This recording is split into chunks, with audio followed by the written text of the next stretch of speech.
So here I have a 1962 Chevy Corvair, and I'm just finishing up this turbo here. Just trying to replace it. The story behind this turbo is, well, there wasn't a turbine in the turbo. Not the turbo inside, just to show everyone, but yeah, so it's pretty much just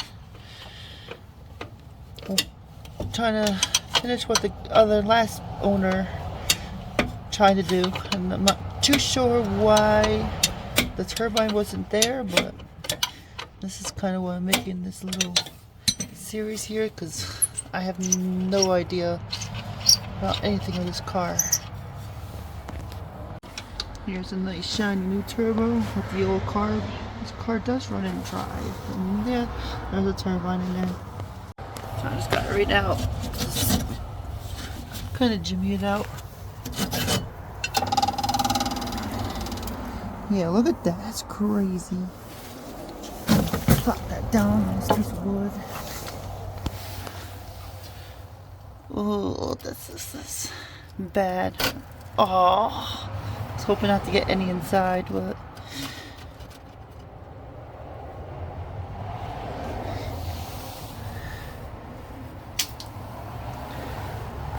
yeah, that's not good.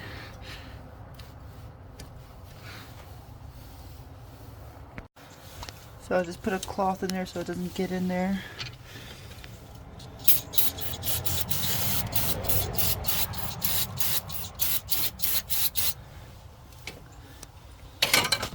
But with this car, I replaced so much brake lines, the freaking brake cylinder, the pipe that goes underneath from here down here.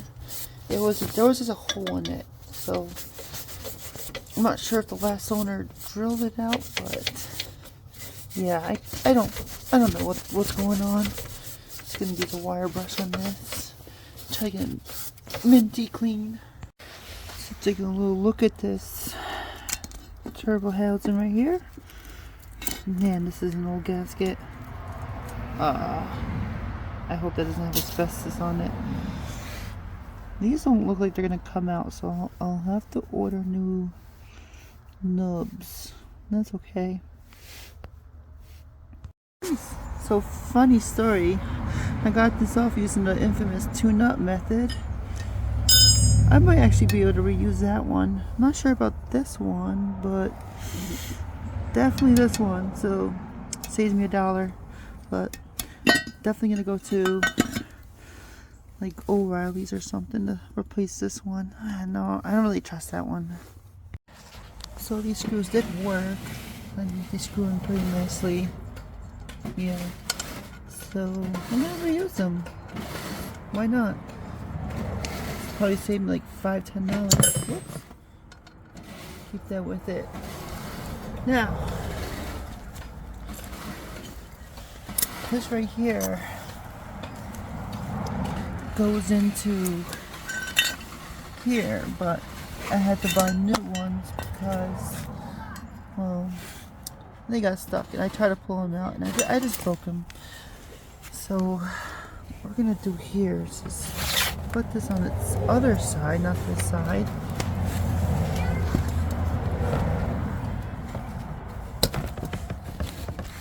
Oof. Oh, it's right over here. Maybe if anyone wants to see the bottom, that's the design. So these should just go in here, as so. Now this one goes on the outside, this one goes on the inside, like so. I don't know why they did it like that, but that's pretty much how it's supposed to go. So, funny story here, this is actually wrong. This is supposed to be where this is, so I can go into here, because, you know, I guess Clark's Corvair made it wrong, but that's okay. I will give him a call to Check is rectified. So I was gonna put this back here. Put that on there. It's recommended that you put these stubs in last, but these two are kind of in there, so I'm just gonna snuggle it in there. And don't forget your gasket like I did. That's kind of important. Just gonna snug these in here. Oop. I'm a back camera person. It's recommended to do these first, and then these on the bottom second. So before I go any further, just notice that this is underneath here. That needs to be in there. So we have to take the turbo back out, and then we have to snug the turbo on this while snugging it on this, while snugging it on this at the same time. Weird design, but we'll deal with it. So I got everything in. Of course, you use different gaskets. So the trick I found is, as long as you get this side on, you can get this side on very easily. And I know it's a little dark. Let's see if I can turn the light on. But yeah, and then you just keep everything loose. You obviously have to take this, undo this clamp so you can clock the turbo so it can seat here fine. Once you do that, then this goes in here just fine, and well, you can bolt everything up. So here I had two different sizes. So these small ones go in the front, and these big ones go in the back. I don't know if these are just standard on every Corvair, or the last guy just had a parts bolt or whatever, but yep, that's what we're gonna have to work with. So now everything is loose, nothing's tightened, because I want to make sure everything is good, and we're gonna tighten the clamp last just to make everything seated well. There's no tension anywhere, no like you know, this is just stuck there. Oh, there you go. It goes in there. So before we clock everything down, we're gonna see if there's torque specs online. I'm pretty sure don't really need them, but definitely want torque specs. But we're gonna work from the bottom, then here, and then we're gonna tighten these down just so everything's like loose. And we're from back to front, so when taking it off, you want to take this off first. You want to declamp these. I'm gonna buy them. Yeah, I had just ordered gloves and they finally came in, so hold on, work gloves. You just want to take this off too. I'm sorry I didn't do a before, but pretty much easier to take it off than to put it on because you're just ripping it out. So just an FYI, you can't get a torque wrench to these bolts down here, so just FYI. So what I'm gonna do is just torque it to the next UGA. But another FYI, if you can, don't install your carburetor. But if you do, don't uninstall it, because you guys get right there. Don't uninstall your carburetor until you can get this rear bolt, because this, come on, focus. Yeah, but there's a rear bolt back here, and it's actually not the easiest, even if I hop in the engine. So the base is now tightened, but a little trick here. So took my 5/8 right here for the rear bolt in the corner. If you have your carburetor installed, you just want to snake it in here with this facing down, and then feel your weight to the bolts, and you're gonna put your thumb on top of this, and then you're just gonna turn to the nearest UGA, and then you'll be fine. You'll be fine. It's painstaking. It'll take you like 5-10 minutes, but it's not too bad. But now we're just gonna secure everything and then call it a day today. So it's the afternoon, and so Clark's Corvair, if you have this, then it's wrong. this is supposed to be on this side. So gave them a call, they called me back and they're sending me another one. So this is an install for another time. But let's get back to it. So there's a few things here. Just gotta button things up really. This thing was super rusty. I just have it soaking in this like de-ruster. I'll give you the name later, but it's not much more to really like say, except I'm just gonna button things up like this.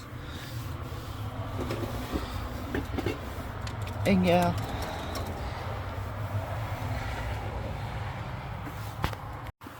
and obviously don't forget about this right here. You just want to push that down just to inch it out here. Don't de-thread it. Don't de-thread it.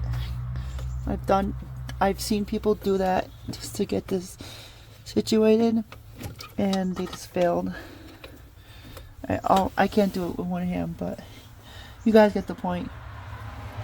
And then last but not least, this OEM original top notch. I'm actually gonna go inside and clean this so it looks a little better, so it matches the whole entire thing. I'm gonna clean all this, of course, and I have to replace this line right here, which I do have. It's not gonna be chrome though. And then this will go all the way in front to the gas tank, which I have to replace because the previous owner said there was a hole in it. So that has to get done. And then last but not least, I have to take this inside to clean it and polish it up. But all this rust is gonna also go. So I'm gonna let that soak in this de-ruster that I have as well, and get this ball going. I love how this is good storage right there. And then of course this runs and drives, but I have to put this little tube in the gas tank and let it work its magic. But we're gonna start it up next time and figure it out. So I actually had to take this off, unfortunately, because it just wouldn't like flip through, you know, the little gap I had. Even if I went all the way down, like this can go only but so far. But and then I lost the screw, so I had to go to the store. I lost it in the abyss, which I'm sure I'll find one day. So I'm pretty much done installing the turbos. I'm just going to tighten these down now, and that's about it. And then we're going to clean this pipe, so that's pretty much what I'm going to do. Oh, and the clamps. I have to buy new clamps. This is actually still good, so I'm going to reuse it. There wasn't too many, there wasn't any cracks in the rubber, so, but everything is mostly clamped down. I'm just gonna button everything up. So this inside, this is the old filter, crazy old, and I'm gonna put it in. I cleaned this off as best as I could, but it's honestly still, you know, it's better than before because there was oil and stuff in here. This is shiny, like. Yeah, and then we have this. Fortunately, there's a little bubble here, but I'm probably gonna take these off and like re-glue them. And probably just gonna do that. Now, Clark's had sorry, my camera had this filter, so I haven't really test fit it yet. So let's do this. Oop, goes. Oh yeah, it fits. I think. Oh yeah, it fits. And just put that on.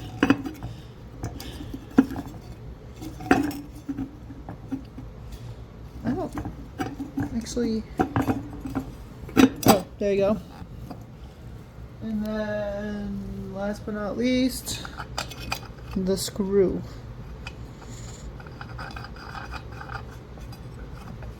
So I guess it's good enough. I'm just gonna tighten it down a little bit. Oh, I don't know. This should create a seal. Even I don't think it really matters, but that's pretty much the K&N filter that they had.